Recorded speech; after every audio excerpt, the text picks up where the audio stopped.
नमस्कार मित्रांनो, माझ्या युट्यूब चॅनलमध्ये तुमचं स्वागत. तर काही साप आहे. साप म्हटलं तर रसल वायपर आहे, घोणस. काल मला दिवसभरामध्ये 7 कॉल झाले आणि विशेष म्हणजे हे 7ही कॉल मला घोणसचे झाले, रसल वायपरचे झाले.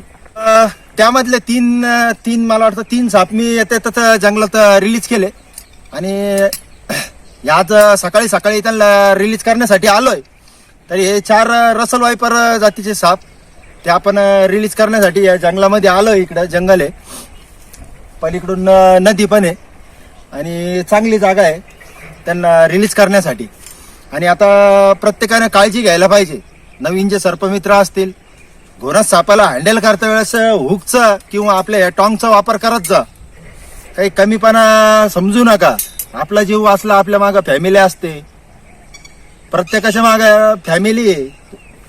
आपल्या जीवाचा धोका आपण पत्करायचा नाही, पकडायचा आहे. डोकं शांत ठेवून रिलॅक्स मध्ये आणि स्टंटबाजी करायची नाहीये. आणि ज्यावेळेस तुम्ही हा साप रेस्क्यू करायला जातात त्यावेळेस हे लक्षात ठेवा, आता थंडीच्या दिवसात तरी का तिथं एक साप पकडून नाही चालायचं आहे तुम्हाला. तिथं एखाद्या वेळेस 2 किंवा 3 साप पण असू शकतात. घोणस, रसल वायपर सध्या त्यांचं मीटिंग पिरियड असल्यामुळे हे जास्त प्रमाणात निघत आहे. कारण माझाच अनुभव मी सांगतो. आता काल दिवसभरात मला 7 कॉल पैकी एकही दुसऱ्या सापाचा कॉल नाही आला. 7ही घोणसचे सापाचे कॉल आले. तर असं होऊ शकतं, असं होतंही. आणि त्यांना आपण आता रिलीज करूया. तर प्रत्येकाने काळजी घ्यायची आहे. ज्यावेळेस तुम्ही समजा काँग्रेस उगलेलं आहे, कुठं गबाळ आहे, त्यावेळेस तुम्ही नवीन सर्पमित्र जे असेल डायरेक्ट घुसणार, पब्लिक समोर नाही, त्याला पकडूनच राहायचं. गेला तर त्याला जाऊ द्या, पकडायची काही गरज नाहीये. काँग्रेस उगलेला असेल, असं गबाळा जास्त असेल, लोक म्हणतात तिथं साप आहे, तर घुसून पकडण्याचा प्रयत्न करू नका. गेला तर जाऊ द्या. आपला जीव सुरक्षित तर सापही सुरक्षित राहतील.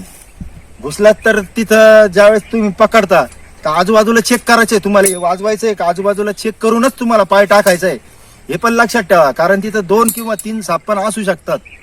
प्रत्येकाने डोकं शांत ठेवून व्यवस्थितपणे हा साप हँडल करा. काही कमीपणा लेखू नका का नाही मी हातात पकडल्यावर पब्लिक माझ्याकडे बघतील. आपल्या जीवाची रक्षा आपणच करणार आहे आणि सापांची रक्षा पण आपणच करणार. तुमच्यामुळे अजून हजारो साप वाचवायचे आपल्याला, सगळ्यांना हजारो साप वाचवायचे, हे पण एक लक्षात ठेवा. स्टंटबाजी करून आता मी तर एवढे 7 कॉल केले काल घोणसचे, पण एकही व्हिडिओ मी आतापर्यंत बनवला नाही घोणसचा. का नाही बनवला? कारण नको म्हटलं, एखाद्या वेळेस आपलं मन, आपली नजर विचलित होऊ शकते. त्यामुळे मी एकही व्हिडिओ मी घोणसचा बनवलेला नाही. म्हणजे याच्या पहिले टाकलेले असतील काही, मला वाटतं टाकलेले भरपूर, पण काल म्हणजे कॅमेरा इकडे आहे तर आपलं लक्ष विचलित होऊ शकतं बोलण्यामध्ये. तर त्यापेक्षा आपलं सगळं माइंड, सगळं लक्ष त्या सापाकडे द्यायचं आहे आपल्याला. आणि साप जो आहे तो घोणस जो आहे त्याला तुम्ही सेफ्टीने जरी पकडलं तर पाठीमागच्या साईडनंच त्याला उचला, हुक लावा, टॉंग लावा आणि मग त्याला सरळ मी जसे त्या बॅगी बनवलेल्या आहे त्याच्यामध्ये तुम्ही त्याला व्यवस्थितपणे सोडू शकता. पाईपचा तुकडा घ्या, आपल्या कुठं पण दुकानात भेटून जाईल तुम्हाला. त्या पद्धतीने तुम्ही ते बॅग बनवू शकतात साप रेस्क्यूसाठी. त्यांच्यासाठी सुरक्षित आहे आणि आपल्यासाठी सुरक्षित आहे. तर तशी बॅग बनवा आणि त्याच्यामध्ये तुम्ही सेफ्टीने जरी पकडलं तर डायरेक्ट त्याचं तोंड तिथं लावायचं, तो बरोबर त्याच्यामध्ये जाणार.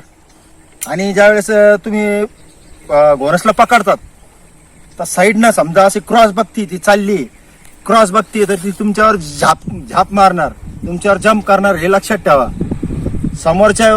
समोरून सुद्धा जर कॉईल करून बसलेली आवाज मारती, तुम्ही समोरून जर गेला, समोरून असं उचलायचं नाही तिला, समोरून पण ती झाप मारणार. तिचं नाक मोठं आहे, त्यांना सेन्स जास्त असतो, गरम रक्त कुठे ते पण कळतं.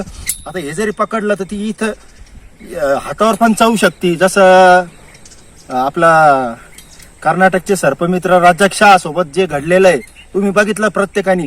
सगळे हे हुक सोडून त्यांनी इथं बाईट केली होती त्या सापाने, घोणसने इथंच हातावरच बाईट केली होती त्याच्या. तर त्यांना म्हणजे गरम रक्त पण त्यांना कळत असतं. तर व्यवस्थितपणे त्याचं तोंड जर तिकडा असेल तर तुम्ही पाठीमागून हळूच उचलू शकता त्या सापाला. अशा पद्धतीने तुम्ही त्या सापाला हँडल करा. घाबरूनच हँडल करा. प्रत्येकाने घाबरा त्या सापाला, नागाला घाबरा, विषारी सापांना घाबरूनच हँडल करा ही प्रत्येकाला विनंती करतो. तर प्रत्येक जण काय करतो, व्हिडिओ बघतो फक्त आणि सबस्क्राईब नाही करत. त्याला काय पैसे नाही लागत. तुमच्यामुळे आमचं म्हणजे एक प्रोत्साहन भेटतं, आम्हाला काम करण्याची ऊर्जा भेटते. तर असं नका करू, सबस्क्राईब पण करत जा चॅनलला. खाली जे लाल बटन दिसतंय तुम्हाला त्याच्यावर प्लीज करून तेवढं बटन दाबा, फ्री असतं, त्याला काय पैसे लागत नाही. तर चला आपण तेवढेच आपण रिलीज करूया. तर ही पहिली घोणस आपण रिलीज करूया.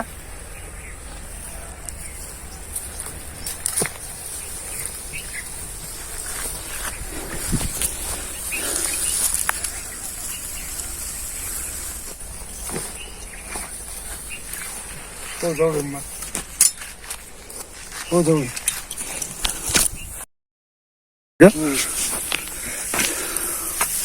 तर मित्रांनो एक दुसरी घोणस ती पण आपण रिलीज करतोय.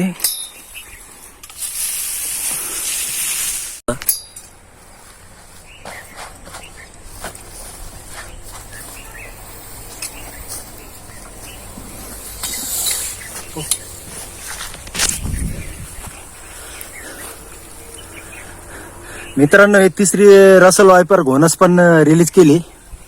मित्रांनो हे शेवटची एक रसल वायपर आहे घोणस, तिला पण रिलीज करूया. खूप मोठमोठ्या घोणस होत्या.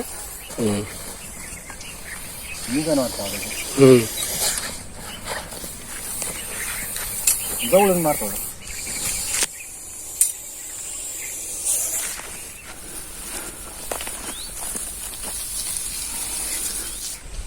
आणि व्हिडिओ जर आवडला असेल तर लाईक, शेअर, सबस्क्राईब नक्की करा. भेटूया पुढच्या व्हिडिओमध्ये दुसऱ्या सापाची माहिती घेऊन किंवा दुसऱ्या सापाला रिलीज करताना, रेस्क्यू करताना. तोपर्यंत जय हिंद, जय महाराष्ट्र, जय भारत, जय औरंगाबाद.